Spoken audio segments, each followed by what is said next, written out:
Bonjour. Bienvenue sur Afrique Vision Plus. Le Niger interdit les exportations de riz et de céréales, sauf vers le Burkina Faso et le Mali. Avant de commencer, merci de vous abonner et d'activer la cloche de notification afin de ne rien manquer des prochaines vidéos. Le régime militaire nigérien a interdit les exportations de riz et de la plupart des céréales pour protéger l'approvisionnement de ses marchés locaux, sauf vers ses deux voisins et alliés, le Burkina Faso et le Mali, a annoncé le gouvernement. Cette mesure a été décidée par le général Abdourahmane Tiani, le chef de la junte, dans le souci de protéger l'approvisionnement du marché intérieur et de rendre accessibles les denrées de grande consommation, indique le gouvernement dans un communiqué publié mercredi. Sur la liste des produits frappés par cette interdiction d'exportation, on retrouve notamment le riz, produit localement sur les rives du fleuve Niger, le mil et le sorgho, céréales, le niébé, variété de haricots, ou encore le maïs.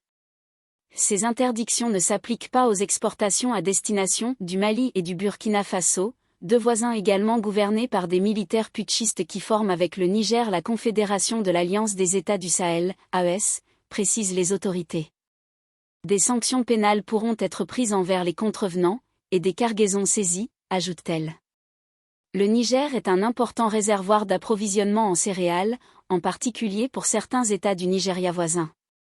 Bien que levées en février, les sanctions imposées par la Communauté économique des États d'Afrique de l'Ouest, CEDEAO, au Niger, après le coup d'État ayant porté le général Tiani au pouvoir en juillet 2023, ont fortement perturbé l'approvisionnement régulier des marchés nigériens où sévit encore une forte inflation sur certains produits comme le riz.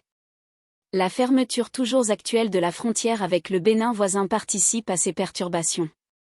Cette année, le ministère de l'Agriculture a promis de racheter aux paysans une partie de leurs récoltes, qui seront reversées dans les stocks de sécurité alimentaire du pays.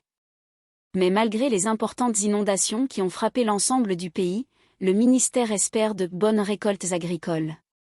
Près d'1,5 million de personnes ont été sinistrées par les pluies exceptionnelles qui se sont abattues sur le Niger et ont fait 339 morts, selon les chiffres officiels. Les autorités de Niamey ont par ailleurs décidé cette semaine de baisser de 35% le prix du ciment pour permettre notamment aux populations de reconstruire, après les dégâts causés par les inondations. Merci d'avoir suivi cette vidéo jusqu'à la fin, dites-nous ce que vous en pensez en commentaire, aimez et partagez afin d'augmenter la diffusion. Merci de vous abonner et d'activer la cloche de notification afin de ne rien manquer des prochaines vidéos. Pour plus d'informations, visitez notre site afriquevisionplus.com.